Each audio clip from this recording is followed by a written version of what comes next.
Chapter 40 The Gifts.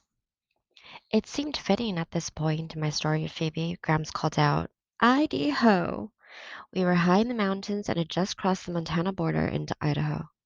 For the first time, I believe we were going to make it to Lewiston by the next day, the 20th of August, my mother's birthday. Grams suggested we press on to Coeur d'Alene, about an hour away, where we would spend the night. From there, Lewiston was about 100 miles due south, an easy morning's journey. How does that sound to you, Gooseberry? Graham was still, her head pressed against the back of the seat, and her hands folded in her lap. Gooseberry? When Graham spoke, you could hear the rattle in her chest. "Oh, that's fine," she said. "Gooseberry, are you feeling okay?" "I'm a little tired," she said. "We'll get you to a bed real soon." Graham glanced back at me, troubled. "Graham, if you want to stop now, that would be okay," I said.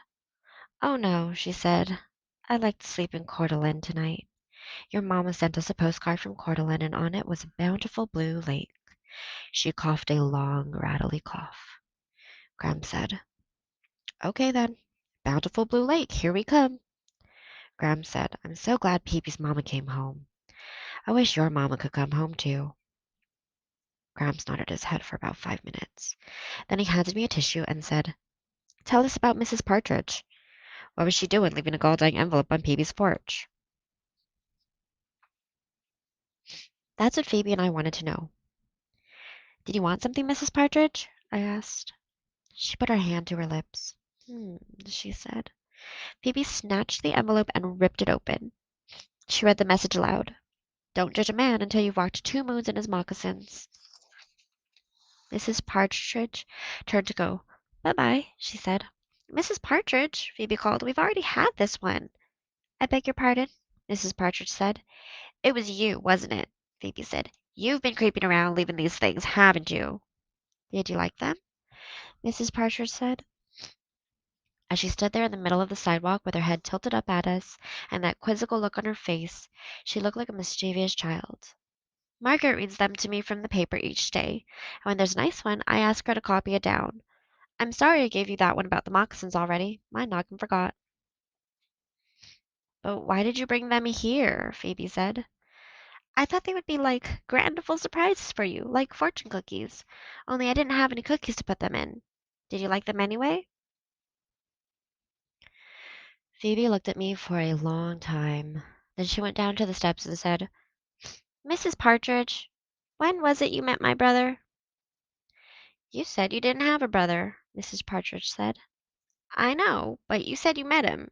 When was that?" She tapped her head. "Noggin, remember? Let's see. Some time ago. A week. 2 weeks. He came to my house by mistake. He let me feel his face. That's why I thought he was your brother. He has a similar face. Isn't that peculiar?" Phoebe said, "No more peculiar than most things lately." As Mrs. Partridge tottered back to her house, Phoebe said, "It's a peculiar world, Sal." She walked across the grass and spit into the street. She said, "Come on, try it."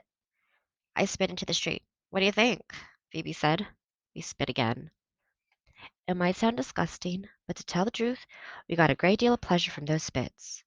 I doubt if I ever could explain why that was, but for some reason it seemed the perfect thing to do.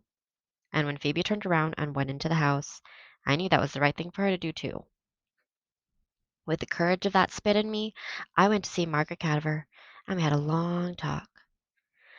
And that's when I found out how she met my father. It was painful to talk with her, and I even cried in front of her. But afterward, I understood why my father liked to be with her. Ben was sitting on my front steps when I got home. He said, "I brought you something. It's out back." He led me around the side of the house, and there, showing across that little patch of grass, was a chicken. I was never in my life so happy to see a chicken.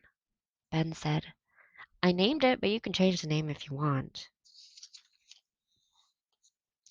When I asked him what its name was, he leaned forward, and I leaned forward, and another kiss happened. A spectacular kiss. A perfect kiss. And Ben said, "Its name is Blackberry." "Oh," Graham said, "is that the end of the Peavy story?" Yes, I said. That wasn't quite true, I suppose, as I could have told more. I could have told about Phoebe getting adjusted to having a brother, and to her new mother, and all of that. But that part was still going on, even as we traveled through the mountains. It was a whole different story. I like that story about Phoebe, and I'm glad it wasn't too awfully sad. Graham closed her eyes, and for the next hour, as Gramps drove toward Coeur d'Alene, he and I listened to her rattly breathing. I watched her lying there so still, so calm. Gramps, I whispered, she looks a little gray, doesn't she? Yes, she does, Chickabiddy. Yes, she does. He stepped on the gas and we raced toward Coeur d'Alene.